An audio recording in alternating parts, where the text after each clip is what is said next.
കൊച്ചിയിൽ നടിയെ ആക്രമിച്ച കേസിൽ നിയമ പോരാട്ടത്തിന് ജനകീയ കൂട്ടായ്മ. കെ അജിത, ഭാഗ്യലക്ഷ്മി എന്നിവരുടെ നേതൃത്വത്തിൽ അവൾക്കൊപ്പം എന്ന ട്രസ്റ്റ് രൂപീകരിച്ചു. ദീദി ദാമോദരൻ, പ്രകാശ് ബാരെ എന്നിവരും കൂട്ടായ്മയിൽ. സുപ്രീംകോടതി അഭിഭാഷക ബൃന്ദ ഗ്രോവർ ആയിരിക്കും നിയമ പോരാട്ടം ഇനി നയിക്കുക.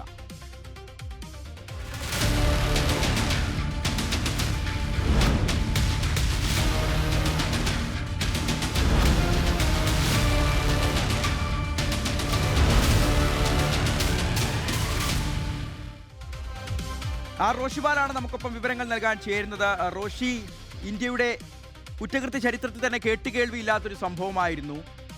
ഒരു പക തീർക്കുന്നതിന് വേണ്ടി ഒരു ബലാത്സംഗ കൊട്ടേഷൻ നൽകുക, അതും മലയാള സിനിമയുമായി നേരിട്ടുള്ള ബന്ധത്തിന്റെ പേരിൽ ഇന്ത്യ ആകെ ശ്രദ്ധിക്കുന്ന ഒരു കേസാണ്. പക്ഷേ കഴിഞ്ഞ 8-9 വർഷമായി നീതിക്ക് വേണ്ടി അതിജീവിത അലയുകയാണ്. ഇതുവരെ നീതി ലഭിച്ചിട്ടില്ല എന്ന് നമുക്ക് ഉറപ്പിച്ചു പറയാൻ കഴിയും. ഇനിയും മുന്നോട്ട് ഒരുപാട് കാലങ്ങൾ ഇങ്ങനെ മുന്നോട്ട് തനിക്ക് നീതി കിട്ടുന്നതിന് വേണ്ടി യാത്ര ചെയ്യേണ്ടി വരുമെന്ന് അതിജീവിത കരുതുന്നുണ്ട്. ആ യാത്രയിൽ ഈ ഒരു ജനകീയ കൂട്ടായ്മ എത്രത്തോളം ഉപകാരപ്പെടും, ഗുണപ്പെടും? റോഷി. ഷിഹാസ്, 2017 ഫെബ്രുവരി 17 കൊച്ചിയിൽ ഓടിക്കൊണ്ടിരിക്കുന്ന വാഹനത്തിൽ യുവനടി ക്രൂരമായി പീഡിപ്പിക്കപ്പെടുന്നത്.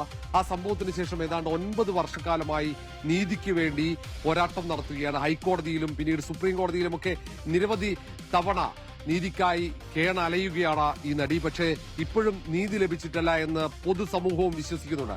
ആ നിയമപോരാട്ടം, അതിൽ പ്രാഥമികമായി വിചാരണ കോടതി വിധി പറഞ്ഞെങ്കിലും കേസിൽ പ്രധാന ഗൂഢാലോചനയ്ക്ക് നേതൃത്വം നൽകിയ നടൻ ദിലീപ് എന്ന് പോലീസ് പറയുന്ന ആ പ്രതിയെ കോടതി വെറുതെ വിട്ടത്. അവിടെയാണ് അപ്പീലുമായി പ്രോസിക്യൂഷൻ കോടതിയെ സമീപിക്കുന്നത്. ഇനിയുള്ള നിയമ പോരാട്ടത്തിന് വേണ്ടിയാണ് ഇവിടെ ഒരു കൂട്ടായ്മ കേരളത്തിൽ രൂപപ്പെടുന്നത്.